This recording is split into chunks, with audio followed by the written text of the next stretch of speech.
Adın en ucadır bize her zaman.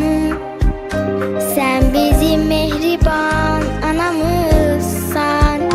Sen hayat öğretensen bizlere.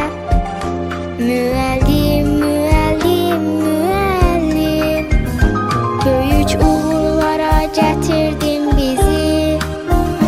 Ömrünü, gününü həsrettin bize. Sənəti yaşatdın, saçın ağardı. Gururumuz, canımızsan müəllim. Qayğıkeş müəllim, əziz müəllim. Saf ürəkli, gözəl müəllim. Nə qədər böyüsək, ucalsaq yenə. Bizlər tələbəyik sizə müəllim. Qayğıkeş müəllim, əziz müəllim. Saf ürəkli, gözəl müəllim. Nə qədər böyüsək, ucalsaq yenə. Bizlər tələbəyik sizə müəllim.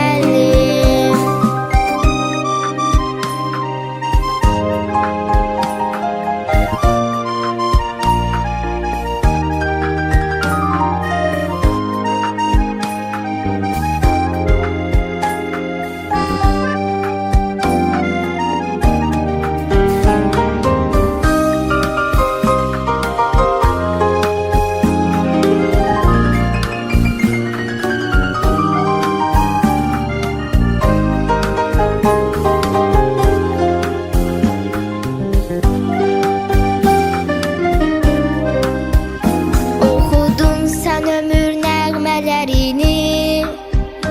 Vətəndən pay olmaz dedim müəllim. Sevdirdin torpaq vətəni bizə.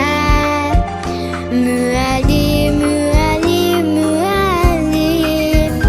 Bizi ayırmadın doğma övladdan. Doğmalı göstərdin hər birimizə. Mərhəmət öyrətdin, sevgi öyrətdin. Ana tək mehriban